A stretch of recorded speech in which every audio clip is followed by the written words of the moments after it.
Now let us start the important topics heat and thermodynamic work. Now thermodynamic work is very important because it lays the basis for the power plants and various thermodynamic systems. For example, here we take a cylinder. In the cylinder we have got a piston, and here a pressure P of gas is acting over an area of the piston. By the application of this pressure P of the gas over the area of the piston, we get a force F. This force F moves the piston or makes a displacement from L1 to L2. It moves the piston from L1 to L2, thereby producing a displacement of dl. Now, according to the basic definition of work, that is definition of mechanical work, W is equal to F into dl. But here we know that the definition of pressure is force per area. From this, force is equal to pressure into area. Now substitute this force with pressure into area, and this pressure into area into dl.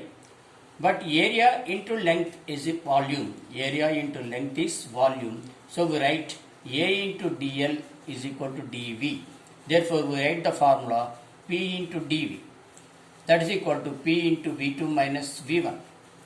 We can get the units. For the pressure, we have got the unit of Newton per meter square, and for the volume, we have got the unit of meter cube. Newton per meter square into meter cube. Meter square, this gets cancelled. We get Newton meter. 1 Newton meter is equal to 1 joule. And again, total work we can have. In this figure, we have pressure volume diagram. We have state 1, here the state 2, and here a small displacement dV. And to get total work, we can integrate the volumes and we can multiply with pressure. Then we can get total work is W is equal to integral P dV between the limits 1 and 2. Now the unit of work is joule. Why we are called? Because joule is the engineer who invented the first law of thermodynamics, which is the basic for all laws of thermodynamics and all the subject of thermodynamics. Now why it is called as thermodynamic work? Because here by adding heat Q to this gas, by adding thermal energy to this gas, the gas is expanding and moving the piston, thereby it is producing some work by the displacement of piston. Therefore it is called as thermodynamic work. By adding thermal energy, we are getting dynamics of the piston and we are getting some dynamic work. Therefore it is called as thermodynamic work. Now we go to the topic of heat.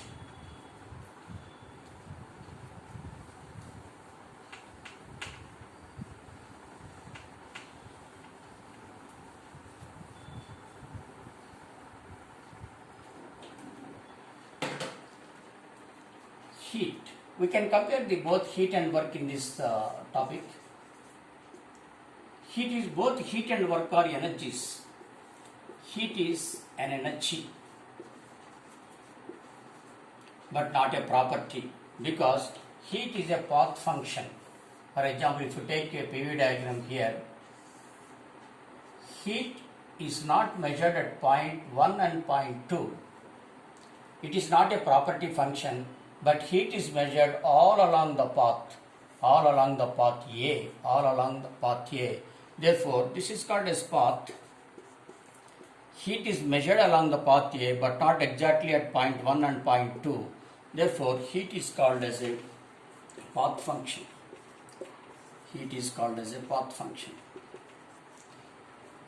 Heat cannot be obtained by exact differentials, that is exact properties of 1 and 2.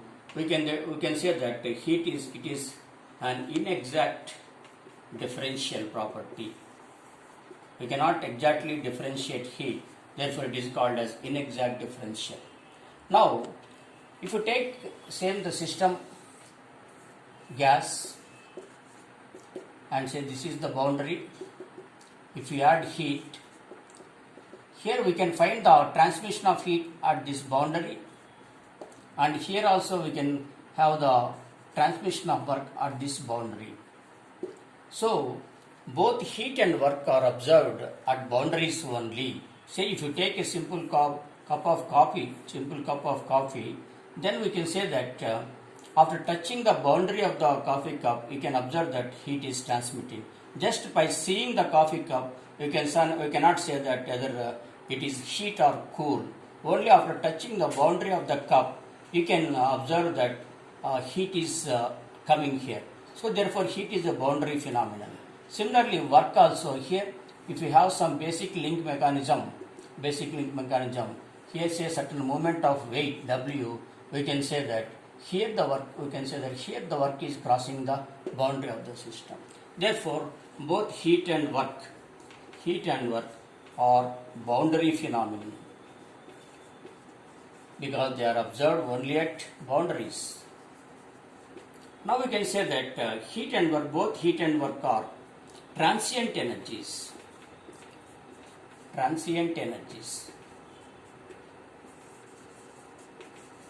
Why it is called as transient energy? Because they are observed only then when they are transferred. For example, when the weight is being lifted, we are observing it only when it is transferring from the system to surroundings. Therefore, work is energy in transfer or energy in transition. Here we can observe the cup of coffee as hot and cool. Only it is transferring from the system to our hand or surroundings. When it is coming from the system inside the cup to the hand of surroundings, then we can say that heat is energy in transfer. Therefore, both heat and energy are transient energies. So these are the common similarities of heat and work. Both are energies, both are path functions because they are not exact differentials. They cannot be directly measured at endpoints or as properties. They cannot be exactly differentiated, therefore inexact differentials. And both heat and work are boundary phenomena because they are observed at boundaries, and both heat and work are transient energies because they are observed only when they are in transfer. The only difference, the another fundamental definition is heat is because of temperature difference, and work is because of difference in pressure and volume. Therefore, we can measure the heat as Q is equal to mCV into T2 minus T1, and work as P into V2 minus V1. Now, the basic difference is heat is called as low grade energy.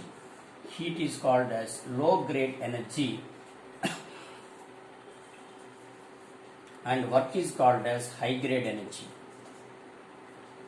Why it is called as heat is called as a low grade energy and work is called as a high grade energy?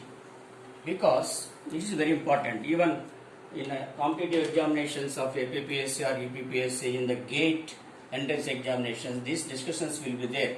Unless you have some basic knowledge, you cannot go deep into the subject. What is the meaning of low grade energy? Heat, we are calling it as low grade energy.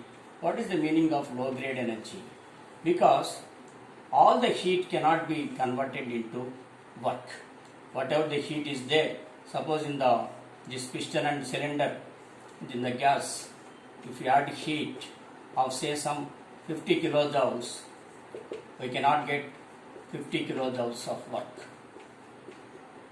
Some amount of heat will be lost, and we will get only some 30 kilojoules of work.